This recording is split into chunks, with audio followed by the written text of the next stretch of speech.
Bonjour, bonjour, bonjour. Écoutez cette chanson-là. Cette chanson, si vous suivez bien les paroles, vous allez découvrir les détails des origines Bembe là-dedans.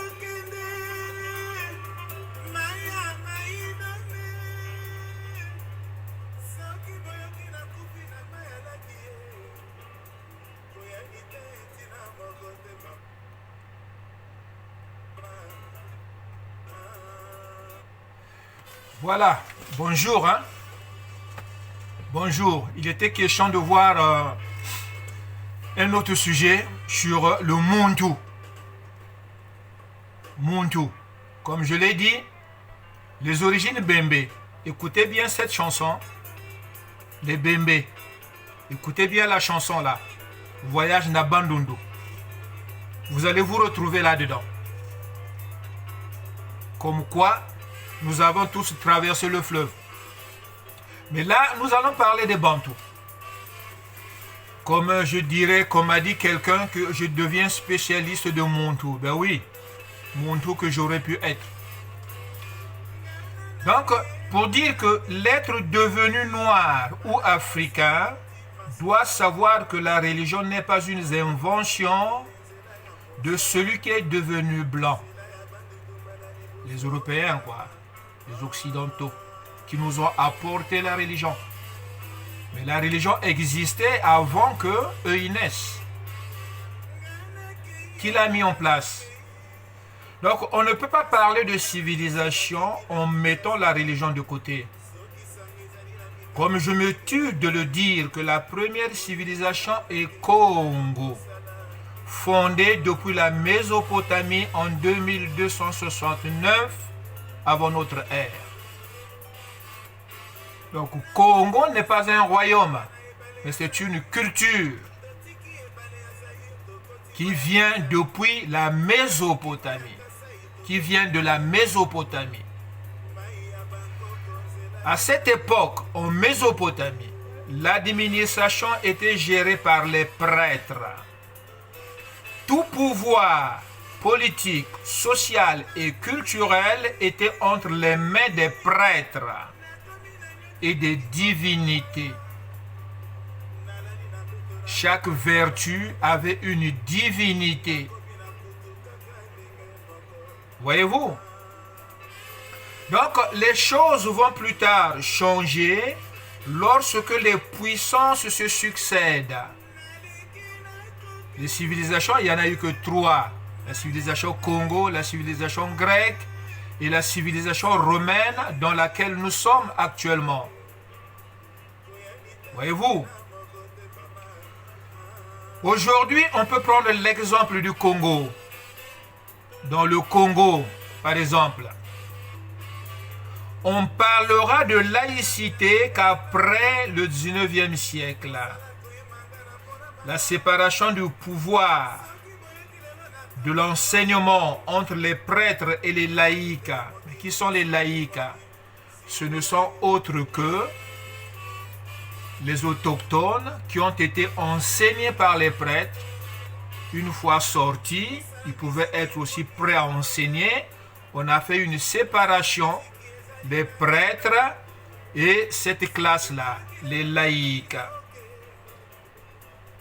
D'où la première école au Congo-Brazzaville, dont les enseignants ne sont pas des prêtres, n'étaient pas des prêtres.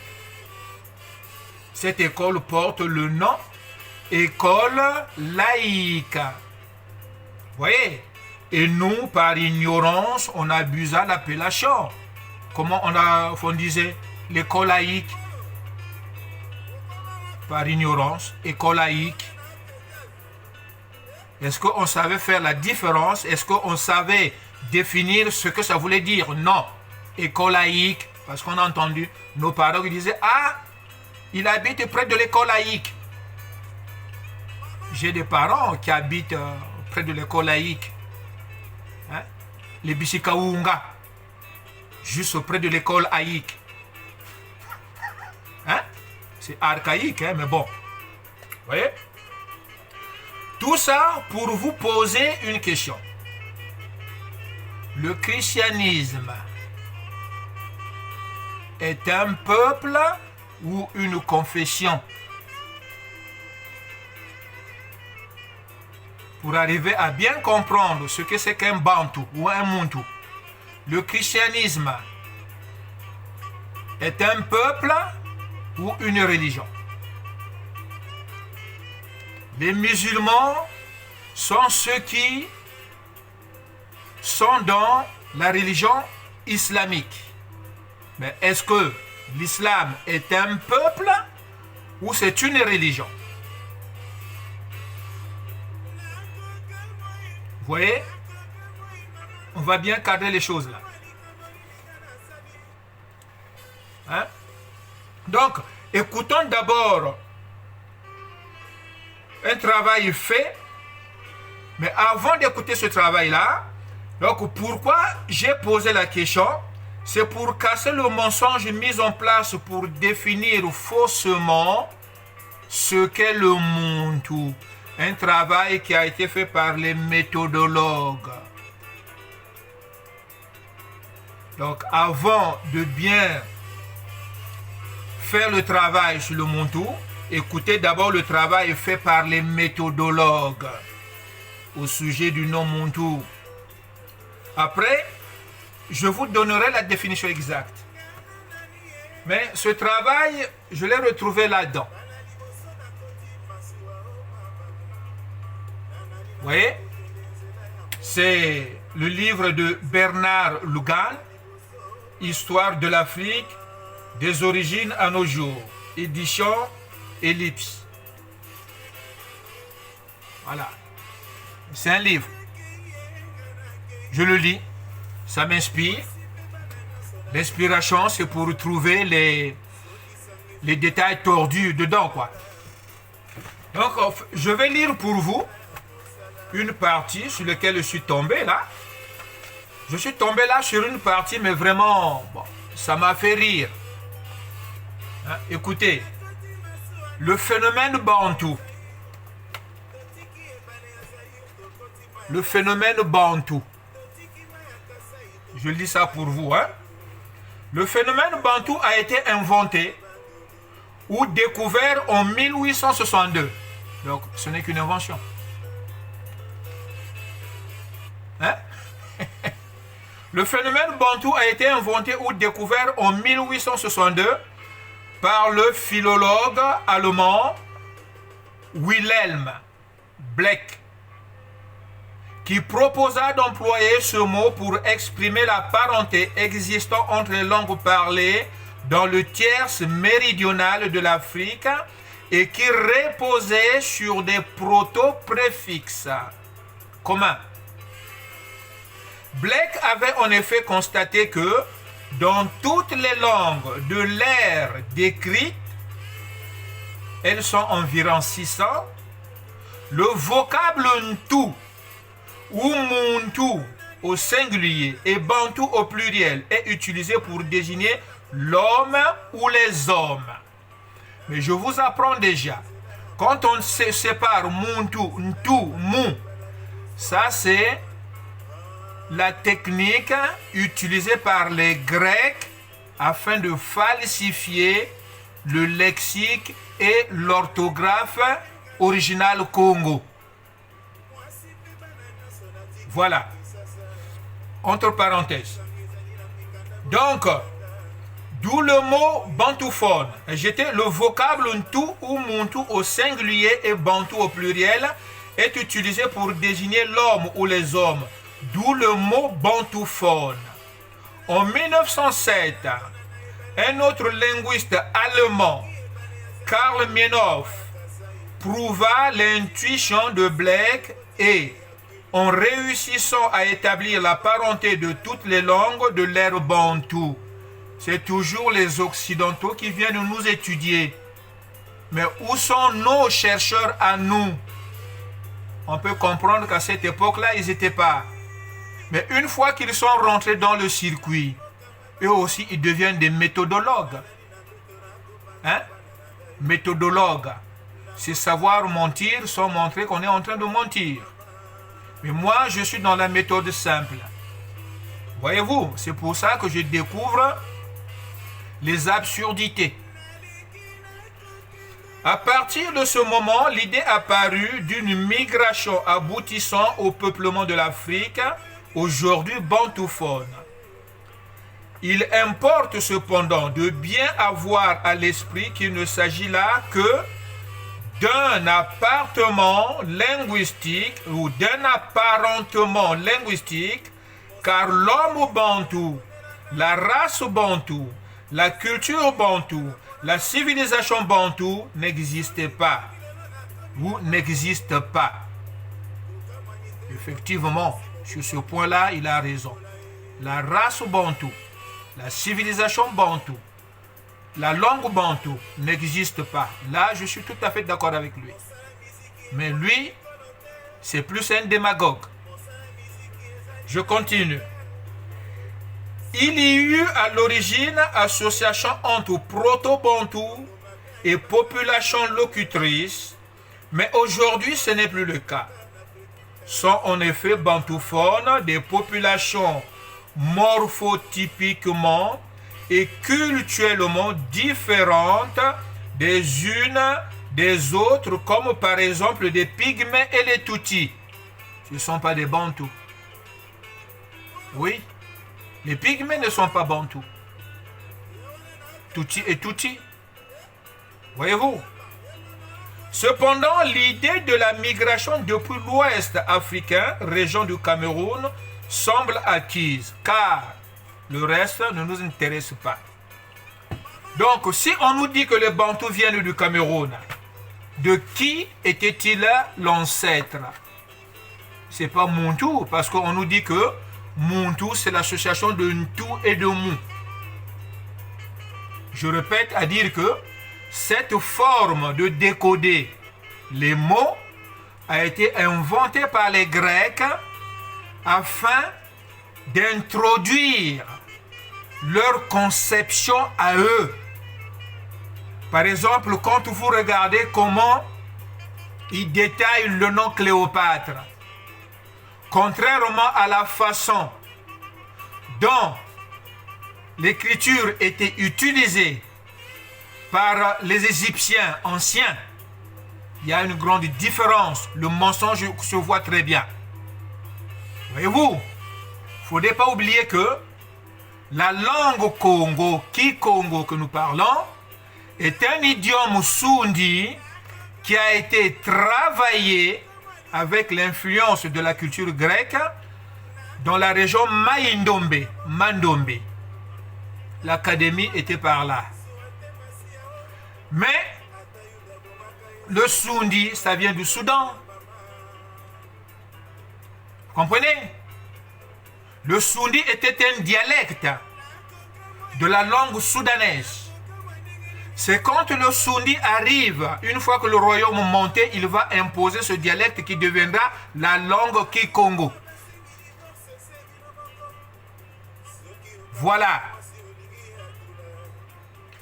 Maintenant, ce que vous venez d'entendre, ce que je viens de lire, est un mensonge. Définir le mot Muntu, il faut faire toute une page. Rien que avec l'esprit des méthodologues, pour ne pas dire ce qui est vrai. Ce que je vais vous dire moi, attendez, je vais remettre la chanson. Ce que je vais vous dire moi, l'origine du Muntu, hein? Le Muntu. On ne vous dira pas aussi que Pharaon veut dire la grande maison mère. En Congo, Nzoya Ngwankash, Nzoya Mamankash. Là, nous sommes dans une société matriarcale. Pharaon, c'est le système matriarcal qui devient un régime aussi politique. Et là, la divinité, c'est Muntu, sous la forme de la hyène. Dans la mythologie égyptienne, Muntu était la déesse épouse du dieu Amon-Ré. Mais quand Amon-Ré était au summum de l'Égypte, le système était patriarcat. Voilà que les adeptes du matriarcat vont renverser le régime politique d'Amon-Ré et ils vont mettre en place le régime pharaonique Mangudi Kongo avec la divinité Mundu représentée par la hyène. Chez les hyènes, c'est la femelle qui gère le clan. Voilà. Donc, les adorateurs de la divinité Mundu vont petit à petit être appelés des Bilunjibia Mundu, les âmes appartenant à la divinité Mundu. C'est ça, par abus, qui plus tard donnera ce que ça donne aujourd'hui, les Bantous. Mais avant que ça arrive dans le Congo actuel, il fallait d'abord passer par Napata. Et là, quand l'Égypte est tombée, l'Égypte de Mangudi Congo est tombée en 1513, Napata, avec les Bayaka, vont reprendre la structure patriarcale, mais qui est titubante. Mais qui sont ces peuples-là? Ce sont des Bayaka, des Bayombe. Les Kouchites, grand peuple de Kouch, qui mettra en place des peuplades, les Bayaka, les Bayombe, et les Lunda, ce sont eux qui descendront dans le sud du continent. Dans ce livre, vous allez voir les Bantous immigrés. Non. Non, ce ne sont pas les Bantous qui immigrent. Ce sont les Kouchites qui immigrent. Avec leur religion, dont la divinité est Muntu. Petit à petit, il y en a qui vont s'en détacher. Donc, depuis l'Égypte, il y aura Napata. Napata, ils vont reprendre leur divinité avec Amon-Ré. Avec les Grecs, ça va tomber. Méroé va chercher encore à se relever. Mais avant Méroé, il y avait Carthage.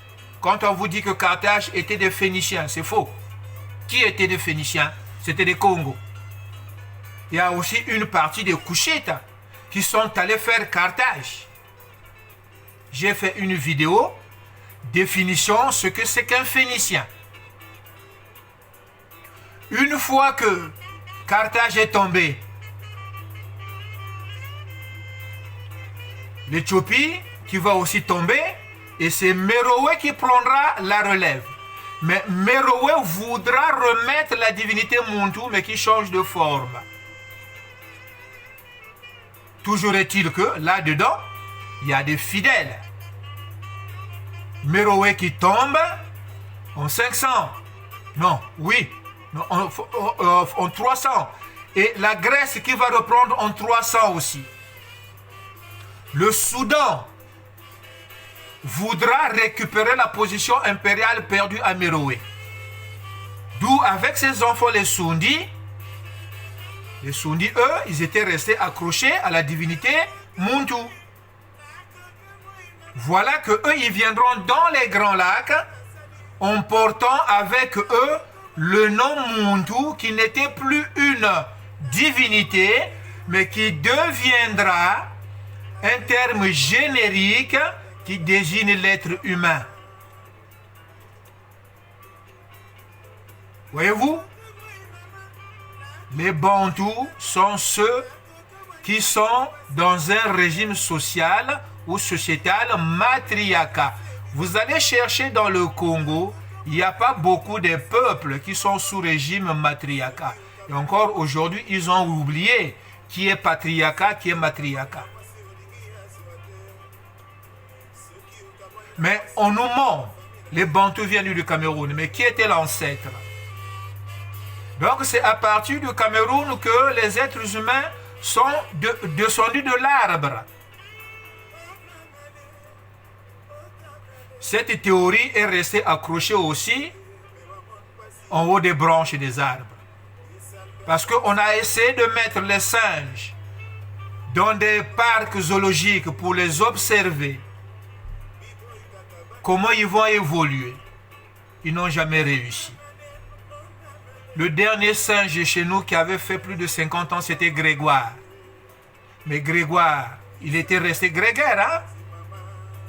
Il n'avait jamais changé, si. Sauf que savoir tenir une cigarette, hein? La peau qui était restée poussiéreuse, si on lui avait jeté la crème, lui montrer comment on frotte la crème au corps, il allait aussi réussir de le faire.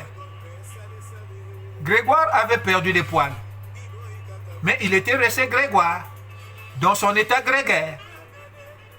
Oui, donc cette théorie de l'évolution, de l'arbre à singe qui descend, et dire que les êtres humains sont les descendants de singes, quoi?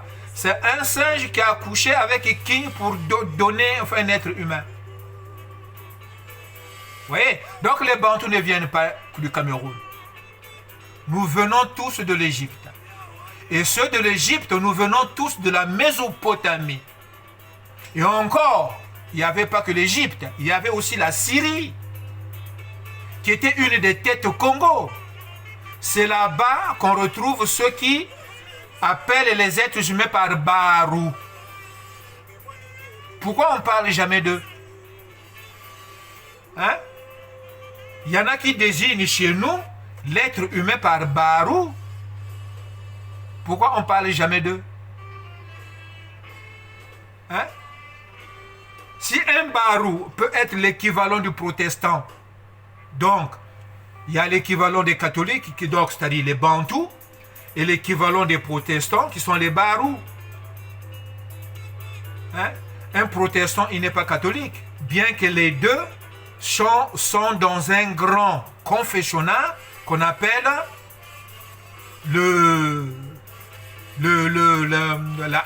la chrétienté. Voyez-vous? Donc, dans la société Congo, il y avait beaucoup de divinités. Et chaque divinité, selon les capacités, les limites de sa force, il pouvait ou ne pas faire des peuples. Les Bambara, sont ceux qui adoraient le sexe avec les Bangala, et ceux de Bengale.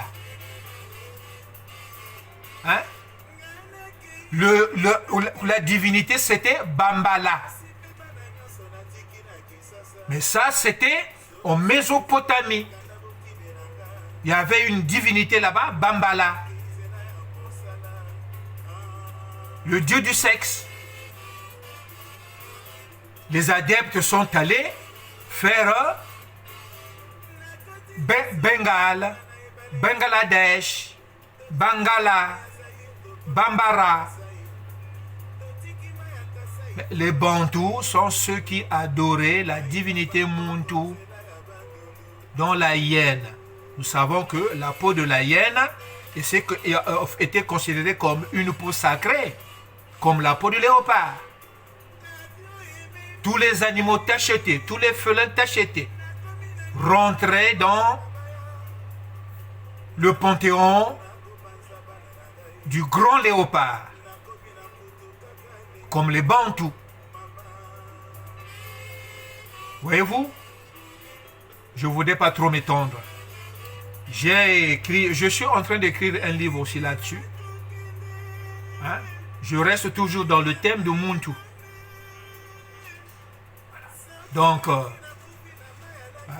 si le Soudan avait réussi de se hisser en position impériale, peut-être que les Sunnis allaient aussi réussir d'imposer à tous que nous sommes des Bantous. Mais ce n'est pas le cas. Pourquoi on dit que nous sommes des Bantous? Non, on devrait normalement nous appeler des pharaons. Mais comme Pharaon, c'est une expression qu'on retrouve dans la Bible, il faut nous éloigner de ce livre-là. On préfère dire Bantou, une expression qu'on ne retrouve pas dans la Bible. Voilà, mes chers amis. Hein? Donc, comme au début, je reprends les BMB. Les BMB, les peuples. BMB, c'était un grand peuple avant que le royaume Congo ne soit fait. Ils occupaient aussi une partie du Bandundu avec les Bambamba. Mais quand vous écoutez cette chanson-là, il y a une partie, soyez attentifs. Vous allez vous retrouver comme si vous étiez en face d'un Bembe qui parle.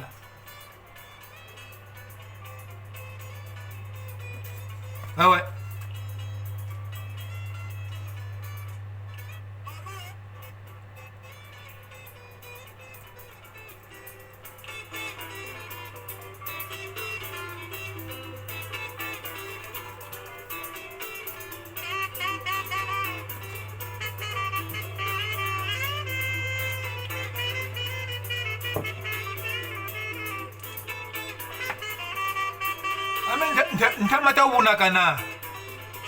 Hein? Jusqu'à quand nous allons nous laisser berner? Hein? Et quand je dis des choses qui tiennent la route, il y en a qui m'attaquent la nuit parce que je dis la vérité. Et ces gens-là, ils se disent spirituels. Non, ils confondent spiritualisme et spiritualité.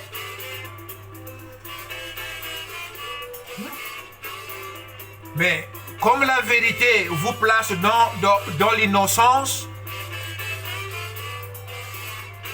vous allez échouer.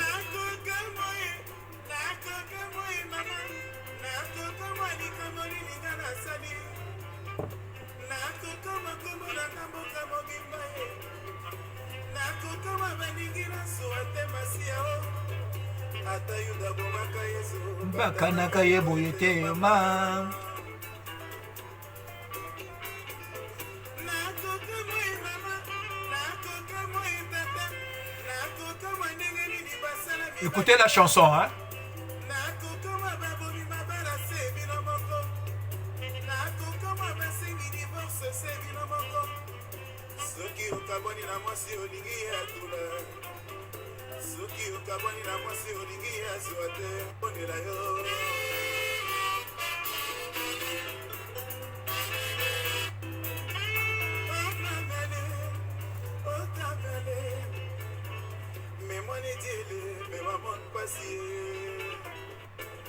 Écoutez.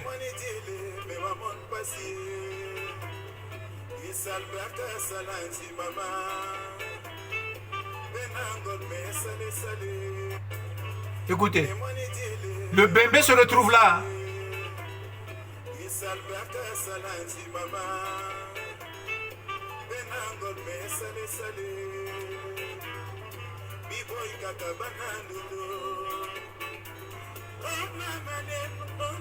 Le bébé se retrouve là.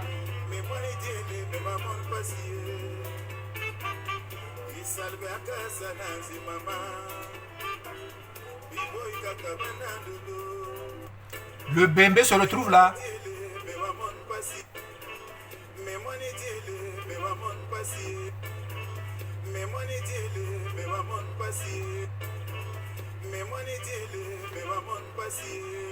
Le bébé se retrouve là.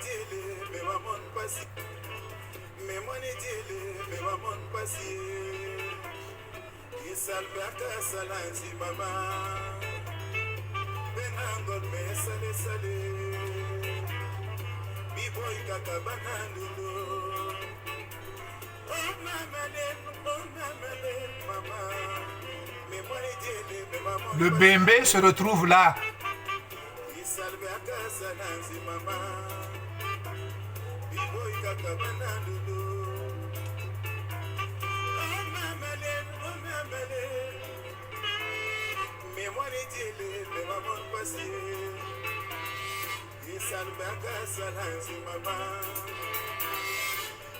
Sale sale, B-boy kaka, me money jele, me wamon pasi, yesal baka salanzi mama, benangol me sale sale,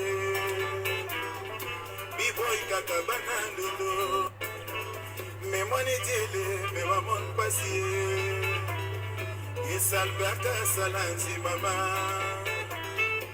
Benangol me sale sale.